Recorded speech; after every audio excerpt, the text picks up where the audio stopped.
Good afternoon, and thank you very much, all of you, for coming over for this press conference at a very short notice. Mainly, we will focus on two issues. The first one relates to the Yes Bank, where, as you know, the reconstruction plan has already been notified by the Government of India.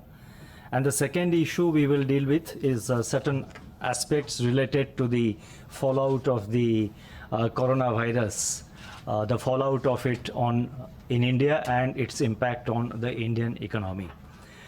With regard to the Yes Bank, you would recall earlier that I had stated on Friday, which is 6th of March, that is the one day after the moratorium was announced, that the RBI will come out with a scheme very swiftly and very quickly. And as you would have seen, swift action has been taken by the Reserve Bank of India and by the government. There has been very active coordination between the Government of India, the Finance Ministry, and the Reserve Bank. If I can just recapitulate the dates, the moratorium was announced on Thursday, 5th of March. The very next day, 6th of March, the draft scheme was put out in the public domain, and the final scheme was notified again on the next Friday, that is between Friday and the next Friday, on 13th of March, the final scheme, the final reconstruction scheme has been notified by the Government of India. The lifting of moratorium is taking place after 3 working days of putting the final scheme in, after notification of the final scheme, and that will be on Wednesday, 18th March at 6 p.m.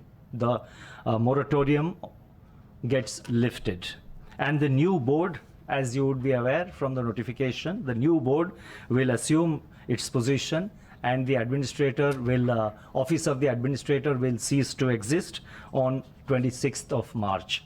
So as you can see, this has been a very swift and fast action, perhaps a record of a sort. With regard to the restructuring scheme which has been notified by the government, I would like to say that it is a very credible and sustainable restructuring plan. We do believe it is credible and it will sustain in the years to come. It is also an instance, perhaps the first of its type, it is also an instance of public-private partnership for revival of a private sector bank. Apart from the State Bank of India, you have leading private sector banks which are major stakeholders in the banking sector, both the public sector segment led by the State Bank of India and major private sector players, major private sector banks have joined hands to revive the Yes Bank and to take the restructuring scheme forward. In that way also, it is perhaps the first of its type. And in India, on earlier occasions, whenever there was failure of a scheduled commercial bank, the usual method has been amalgamation of the failed bank with a larger entity. This time we have not done so. This time the identity of the Yes Bank, the bank which is in difficulty, the identity of that bank is retained, and the investors are the banks which have come forward. So the participation of private sector banks in particular demonstrates the confidence of major players in the banking sector in the revival plan. So that is therefore, in this background, I would like to state a point which I have said earlier, which we had told in our press note also earlier, that the depositors' money is absolutely safe. I would take this opportunity through you to convey to all the depositors of Yes Bank that their money, their deposits with the Yes Bank are completely safe, and there is no reason for any undue worry, or there is no need for rushing into withdrawing their deposits or their money which is with the Yes Bank. Their money is safe. In India, if you go by history, never in the banking history of India, in a scheduled commercial bank, the depositors have never lost money. Their interests have always been protected. The present scheme also protects the interest of the depositors. So I once again reiterate that the depositors need not worry. Their money is safe after 6 p.m. on Wednesday, which is 18th of March. They can draw their money, but there is absolutely no reason for them, no need for them to go for panic withdrawal or for getting unduly worried. Their money continues to be safe. I'm again and again saying this because this is very important, and the whole scheme, the underlying theme, the main point on which the scheme is based on is to protect the interest of the depositors. And I also would like to say that two more points, especially in the light of action by certain authorities, especially at the state level, to taking decision to withdraw money from private sector banks. The Reserve Bank of India, from RBI, we have written to all state governments, impressing upon them that the Indian banking sector is sound and safe, and Indian banking sector includes the private sector banks. We have specifically indicated that the health of the banking sector, including the private banking sector, is sound and safe, and therefore there is no reason for state government authorities to withdraw deposits or to take deposits or to keep away from the private sector banks. Private sector banks are an important component of our banking sector, and therefore it would be necessary that in the interest of financial stability, in the interest of banking stability, that the various authorities, both at the central and at the state government level, they continue their confidence on the private sector banks. I'm also happy to note that during all these months, when there were stories about Yes Bank having increasing difficulty, large number of depositors of Yes Bank have remained loyal, and they are still with the Yes Bank. I do expect and appeal to them to continue their confidence and loyalty to the Yes Bank. And you have the big names of Indian banking sector which are there participating in the revival plan for revival of the Yes Bank. And we have also, I think the one next point I would like to mention is that the Yes Bank has enough liquidity to meet any requirement. If, I repeat, if there is a requirement, the Reserve Bank will provide necessary liquidity support to Yes Bank to meet its requirements if such a requirement arises. So that is a comforting factor for the depositors, that the Reserve Bank will support the Yes Bank with liquidities if it is required. And we are quite, at this point of time, our interaction with the investing banks, the state bank and the other private sector banks, our interaction with them gives us the confidence that the revival of Yes Bank will work out. It's a sound revival plan and it's a robust revival plan. So before I conclude this part relating to Yes Bank, I would again reiterate the depositors to remain confident that their money is safe. Now coming to the COVID-19 outbreak, I would like to state as follows. The COVID-19 outbreak, now a pandemic according to the WHO, is rapidly evolving into a human tragedy, disrupting economic activity in a wide swath of affected countries. Financial markets across the world are experiencing intense volatility, and financial conditions have tightened worldwide. Policy authorities have responded with emergency measures, and more recently, advanced economies have coordinated large policy rate reductions with activation of swap lines as well as quantitative and credit easing. Tentative estimates of consequent loss of global growth are currently placed in the range of 0.4 to 1.5%. India is not immune to this pandemic. Already more than 100 cases have been reported. Efforts are being mounted by the government on a war footing to arrest the spread of coronavirus through social distancing, preventive measures, and by issuing health advisories. COVID-19 could impact economic activity in India directly through trade channels, especially in electronics, drugs, pharmaceuticals, chemicals, etc., in which the exposure to China is relatively high. Second round of effects of the pandemic could operate through a slowdown in the domestic economic growth. And it would obviously be a result of a side of a synchronized slowdown in global growth, and as a part of that, the growth momentum in India also would be impacted somewhat. How much? We're going into the monetary policy meeting. As and when it is held, we will take a clearer view of the impact of the global slowdown on the Indian economy. So I would like to say that the second round effects of pandemic could operate through the slowdown in global growth. Already sectors such as, I'm now talking about global as well as India, already sectors such as tourism, airlines, the hospitality industry, and domestic trade and transport are suffering a loss of activity.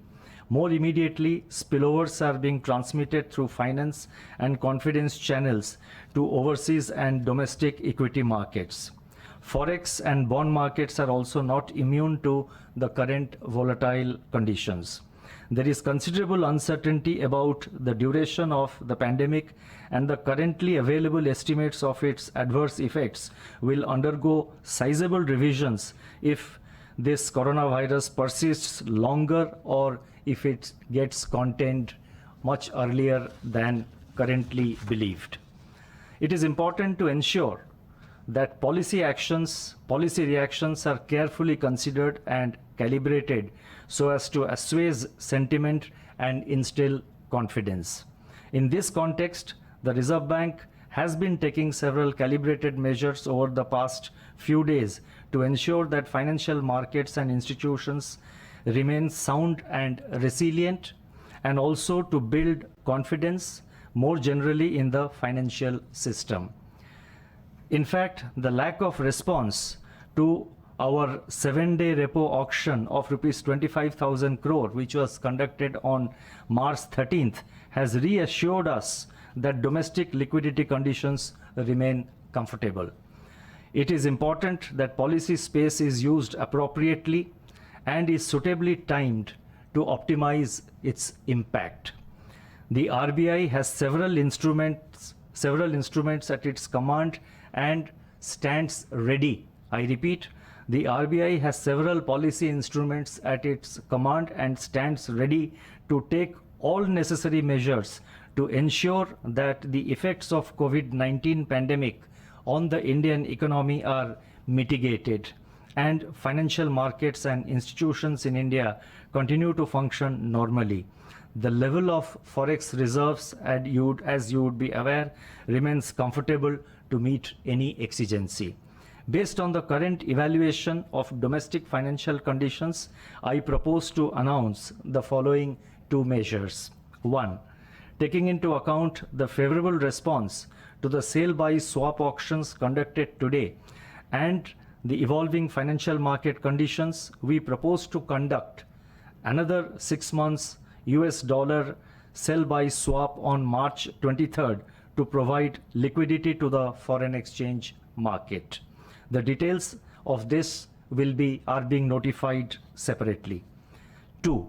In order to counterbalance the domestic liquidity effects of the swap and to further improve monetary transmission, I repeat, in order to counterbalance the domestic liquidity effects of the swap and to further improve monetary transmission, the RBI will conduct long-term repo operations, LTRO, in multiple tranches of appropriate sizes up to a total amount of rupees 1 lakh crores at the policy, and this will be done at the policy rate.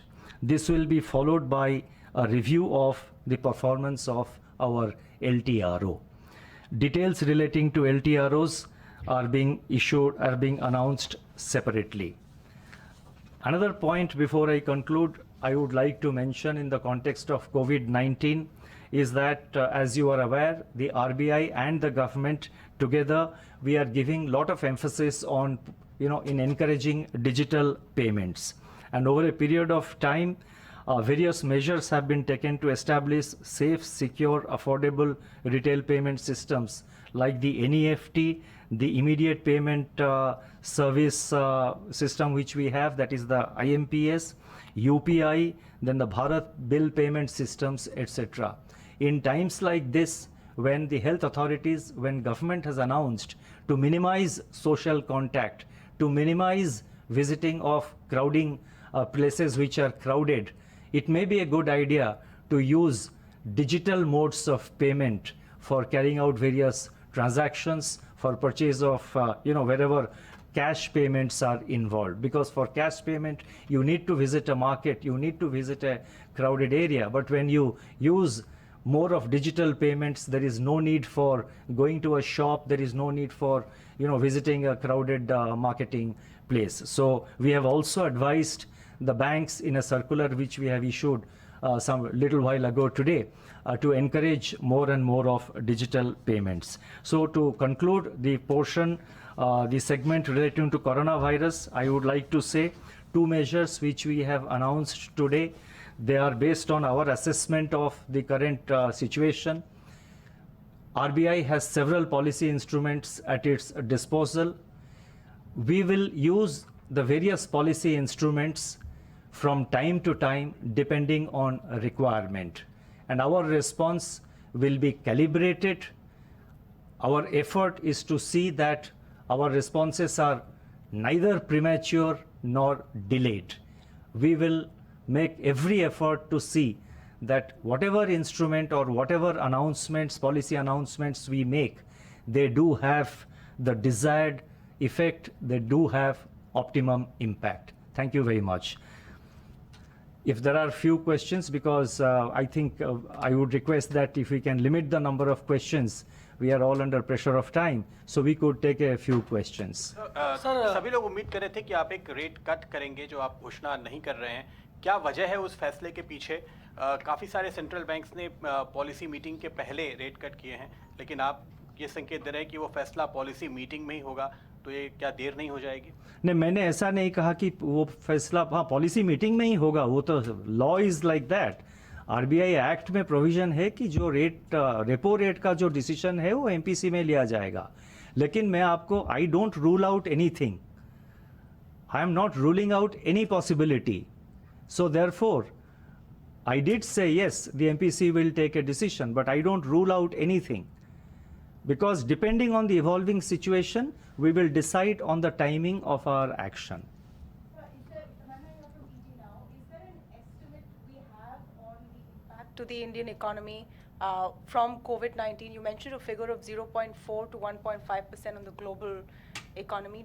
Do we have any number in mind right now? And I understand this will change as the situation evolves, but to your mind, what is the impact we can look at? You see, we that's what I said. We are making an, we are estimating it. As and when the MPC meeting is held, we will give out the numbers, our estimate. And so far as Indian economy is concerned, I think the fact that India is relatively insulated from the global value chain, to that extent the impact on India will be less. But India is integrated to the global economy, so there will be some impact. We are evaluating it, and we will announce it when we hold the policy meeting, MPC meeting. We will announce it at that time. Sir, Brajesh from Zee business.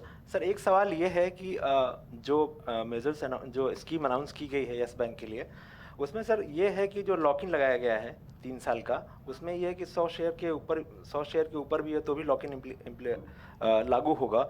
उसमें sir बहुत सारे जो retail investors हैं, mutual funds की positions हैं, वो impact होंगी. तो क्या इस पर सेबी से बातचीत हुई थी, उनको भरोसे में लिया गया था? इसी सरकार में जब फैसला लिया जाता है, जो रेलिवेंट एजेंसीज है उनके साथ डिस्कशंस होता है, और ये जो आपने कहा लॉक इन के बारे में कहा, ये जो स्कीम का मेन प्रायोरिटी है, स्कीम का अंडरलाइंग प्रायोरिटी जो मेन प्रायोरिटी है, एक तो बैंक का रिवाइवल, यस बैंक का रिवाइवल, और number 2 in fact the first point is protection of depositors interest. Depositor का जो पैसा है उसको प्रोटेक्ट करना ज़रूरी है, और ये बैंक, इसीलिए वो बैंक का रिवाइवल बहुत ही इंपॉर्टेंट है। और ये ऑब्जेक्टिव अचीव करने के लिए कुछ सारे स्टेप्स लिए गए हैं ये अपने रिकंस्ट्रक्शन स्कीम के अंदर। So all aspects of the reconstruction scheme are basically towards achieving those objective. और क्योंकि मैं हिंदी में बोल रहा हूं अभी, तो इस मतलब मैं ये भी कहना चाहूँगा यस बैंक के सारे डिपॉजिटर्स को कि आपका जो पैसा है यस बैंक में वो सेफ है, चिंता की कोई विषय नहीं है, वो एब्सोल्युटली सेफ है। सर एक सवाल और, पीएमसी बैंक के लिए sir, PMC bank, no second question please, because I have to give chance to other. No I एक मिनट में सिस्टमेटिकली हम जाते हैं। I will come from yes या certain sectors already facing the heat, most notably airlines, tourism. Some of these are large creditors or large borrowers from the banking system as well. Is there sector-specific measures that are already being considered, either through forbearance or liquidity support? You see, as and when decisions on any aspect is taken, we will announce it. So at the moment, I don't want to, I don't want to sort of talk about something on which decision has not yet been taken. Yeah, sir, I wanted to know how will you ensure once the moratorium is lifted that there is not a run on the bank, and why is Yes Bank moratorium is lifted and why not PMC banks? दोनों का situation अलग अलग है, दोनों का अलग अलग legal framework है, तो दोनों को मतलब हम 1 to 1 कंपेयर नहीं कर सकते हैं, और दोनों का जो एक्चुअल प्रिवेलिंग सिचुएशन है वो अलग अलग है, उसको हम कंपेयर नहीं कर सकते हैं। Sir this is Aman Syed from ANI। मेरा सवाल है सर कि former finance minister P Chidambaram ने RBI पे सवाल खड़े किए हैं, जिस तरह 2014 से लेकर 2019 के बीच में लोन बुक्स में बढ़त हुई है, उन्होंने आंकड़े भी दिए, तो क्या आप उस पर रिएक्ट करना चाहेंगे? उन्होंने आंकड़े भी दिए 2014 में 55,633 करोड़। देखिए, कोई भी पॉलिटिकल ऑब्जर्वेशन के ऊपर या कोई भी पॉलिटिकल पर्सनालिटी के जो ऑब्जर्वेशंस आते हैं उसके ऊपर हम कुछ कहना नहीं चाहेंगे।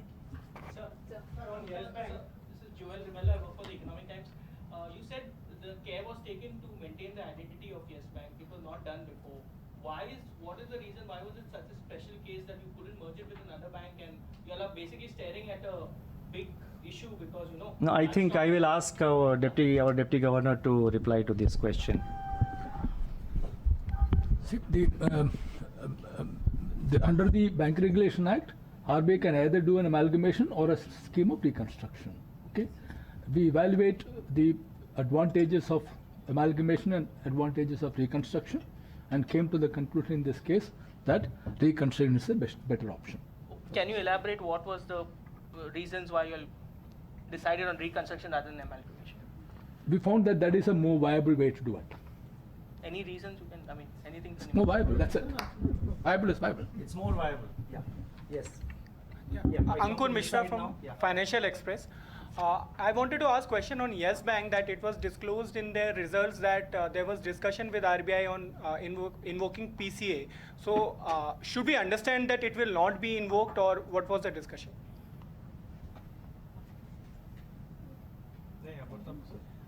अभी तो रिवाइवल प्लान आ गया, तो PCA मतलब कहाँ से आता है?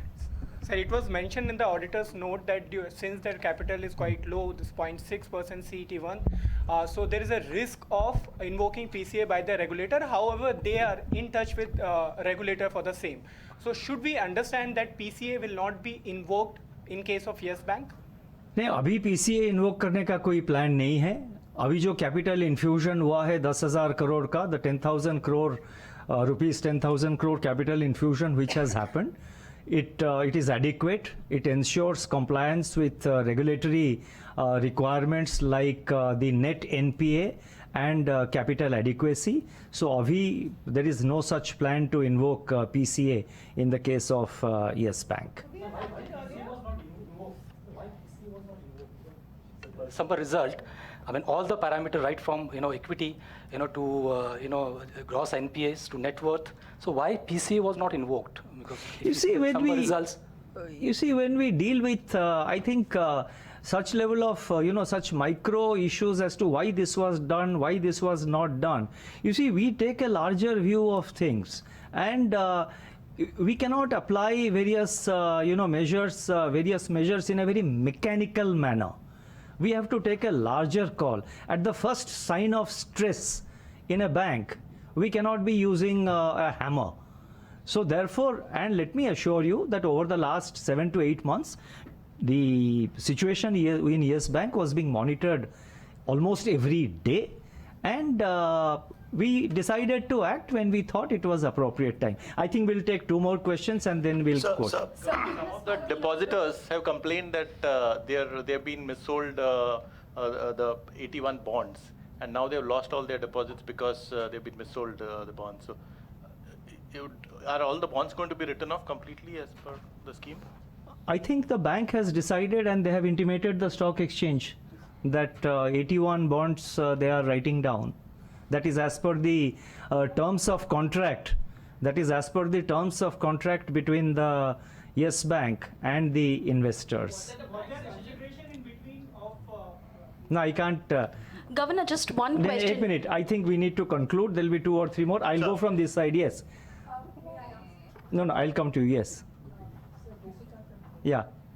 In February 2019, RBI had given a clearance in terms of divergence for Yes Bank. Yeah. In November 2019, you came out with a report saying that the divergence is only 3,700 crores. In 4 months, we look at a gross NPA of 40,000 crores.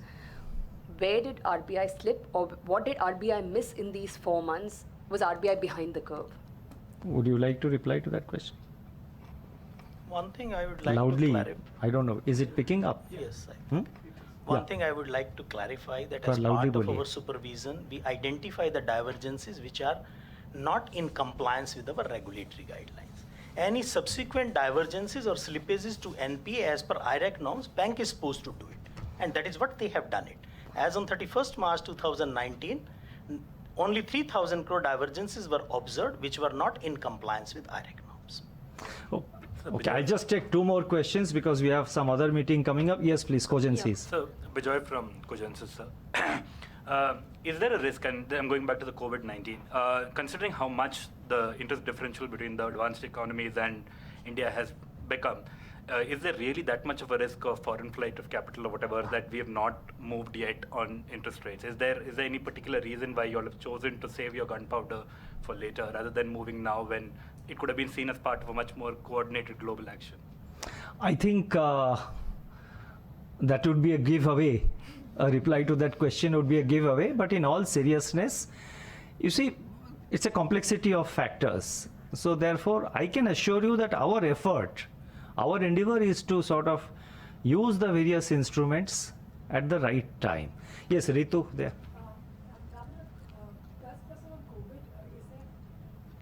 What are the few steps you'd recommend the government take to insulate the economy from the impact of COVID? And 2, on Yes Bank, many in the industry are of the view that the situation could have been handled without a moratorium if you had large investors on board, if you were willing to give concessions of the pricing on capital gains tax. So what is the guarantee that on Wednesday, as someone asked, that there will not be a run on the bank again? How will you prevent that? You see, with regard to the COVID and what action the government will take, government is fully seized of the matter. I think they are they are acting on war footing, and government has also initiated. The steps being taken by government are known to you. It's in the public domain. I don't have to repeat that. From our side, if there are any suggestions, as I have said earlier, we will convey it directly to the government. And with regard to moratorium, I would request DG Vishwanathan to give us. As we had mentioned in the press release when the moratorium was imposed, and Governor also said in the, with the press when he met the subsequent day, our effort was to find a bank-led, private investor-led solution to address this bank. Yeah. However, when that did not happen, we had to use the scheme. The conditions on which they were willing to come, that was not within the domain of RBI. We can make a scheme which enables RBI to, the government to have a scheme which overpowers many of the other provisions of the law and other laws. Okay, number one. Number two, if you look at the BR Act, the BR Act requires that a moratorium is a precondition for it drawing up a scheme. RBI could not have drawn up a scheme under Section 45 prior to a moratorium being imposed. So I think thank you very much. Please kindly excuse. Last question, sir. Is there Kindly a case bear with for us. advancing the MPC just one- rate? sir, Is there a case for advancing Excuse the me, MPC rate? sir. You know, as you know, I have been extremely patient in MPC, in MPC press conferences. In the forthcoming MPC, no, we will provide the clarifications just once this part is over, because we have got another important meeting through, video conference coming up, and for which we need to go back. And thank you very much for, I'm sorry I'm not able to take all questions, but thank you very much for coming over at a short response. 2 points. Once again, I would like to reiterate. First is that we do believe, and the investing banks, including SBI and the leading private sector banks, all of us believe that this is a credible revival plan for Yes Bank, and it will work.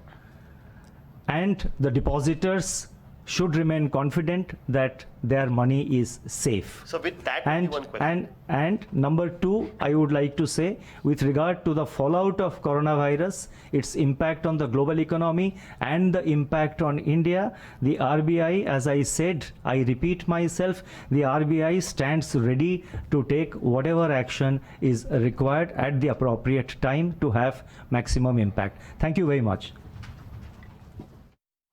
Right, if the bond markets were anticipating some rate action, that hasn't come. So that's key point number one. But the RBI governor did say in a response to a question that don't rule out any possibilities with regards to, I presume, rate cuts. So while MPC's meet is the right forum to do it, could do it otherwise as well. And a clutch of other comments. I think we'll get in Abhik Barua in moments from now to talk about this as well. But a couple of other things that have been spoken about: a 6-month USD sell-buy swap on 23rd March, and an LTRO coming up again of 1 lakh crores. Abhik Barua, Chief Economist at HDFC Bank, joins in. Abhik, were you anticipating some announcement around rate action? Maybe some corners of the market were, but were you? Yes, certainly. I mean, I think if the central bank calls a press conference in the middle of what seems to be the worst, financial crisis, at least in 2008, then you expect, I think, something a little more substantial. Whether it makes an immediate difference or not is a separate issue. But I think, announcing a rate cut or something on the lines of increased regulatory forbearance for segments that are likely to be affected and have already been affected by supply chain problems, or also smaller companies or the services side, which have almost come to a halt as far as their operations are concerned. I would have expected something more substantial from the RBI at this stage. These are extraordinary times, and I think if you create a platform for yourself, maybe the platform should be used to make substantive announcements. So I was, I speak in the capacity of an independent economist. I was certainly very disappointed with this, but I'm glad that she sort of assured us that nothing is off the table, and that, of course, he's going very strictly by the MPC process. I was personally a little disappointed when he talked about the fact that the RBI Act binds them to take it only at the time that the MPC meeting has been scheduled. In these situations, you have emergency MPC meetings and so forth.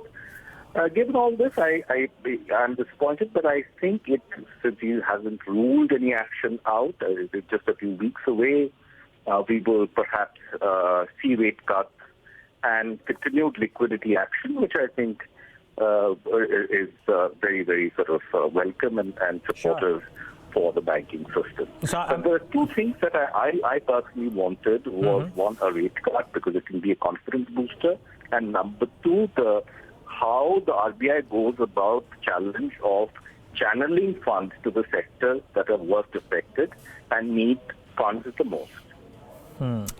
All right. Succinctly put, Abhi, thanks so much for giving us that perspective. Really appreciate your time.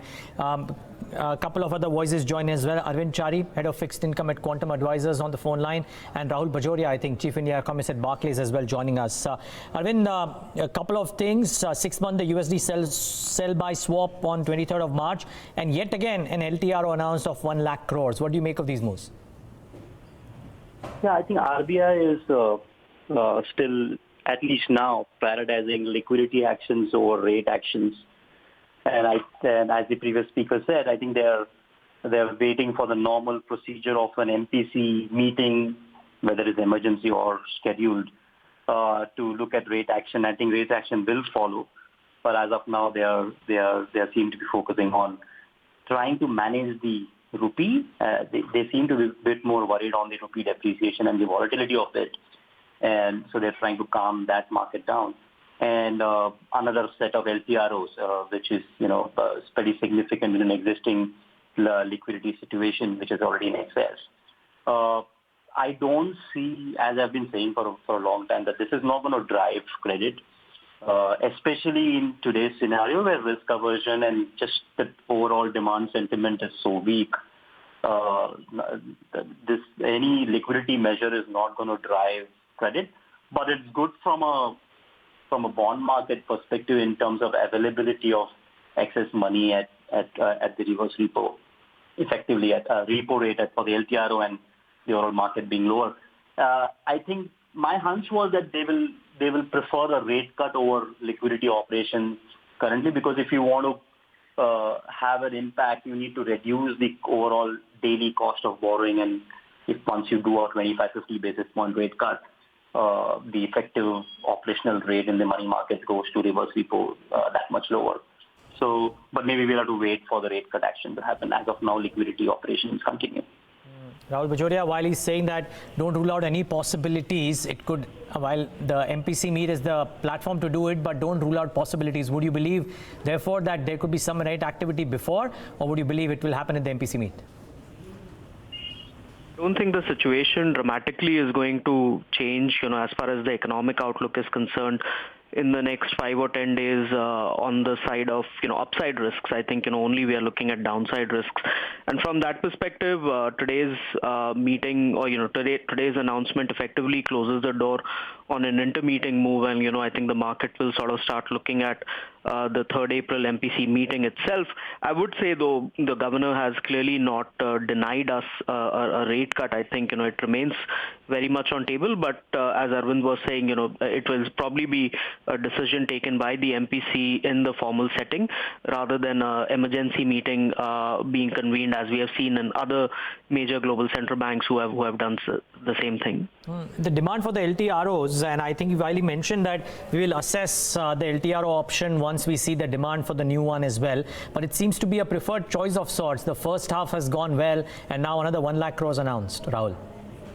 Yeah, so I think the LTROs are in a way the right approach because, it obviously improves liquidity, it improves the transmission in the long end as well. But if the market still believes that, the RBI is going to reduce the repo rate in the upcoming meeting, I think the demand for LTROs, as we have seen in the last tranche of the LTROs that were done, it might be a lot weaker than what the RBI might be factoring in. So I think, from that perspective, timing the LTRO will become quite important, and it has to be, probably accompanied with some kind of a signal that rates are going to, go lower. Because if you're planning to cut rates and then you're offering the LTRO before that at a much higher rate, then the demand is not going to be there.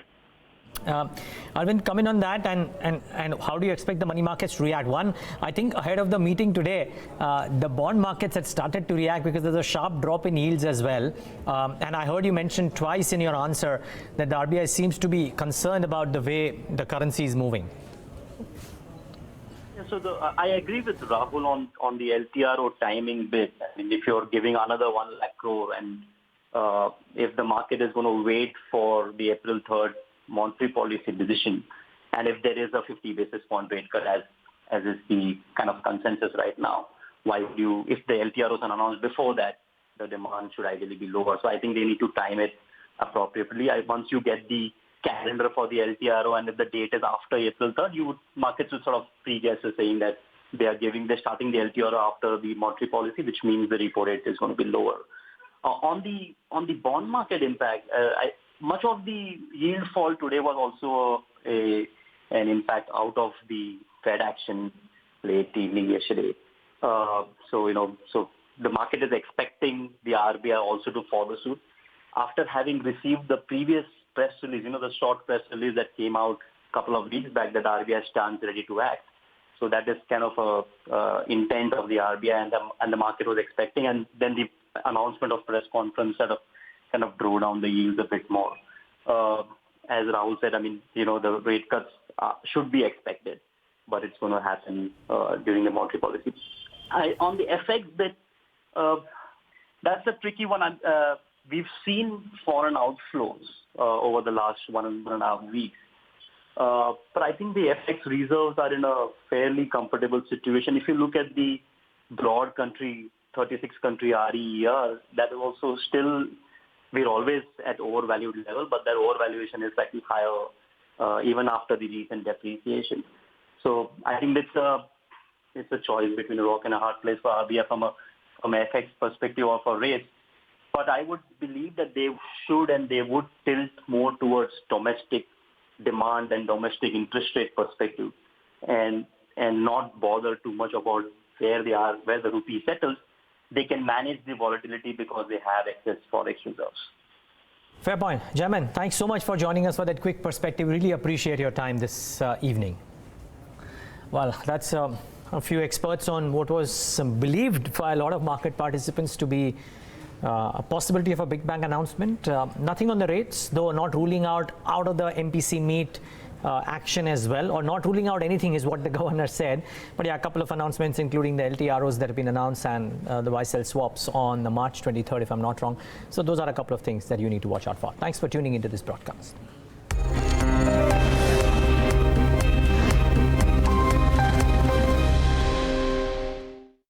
According to a recent report, women today contribute nearly 74% of real estate buying decisions.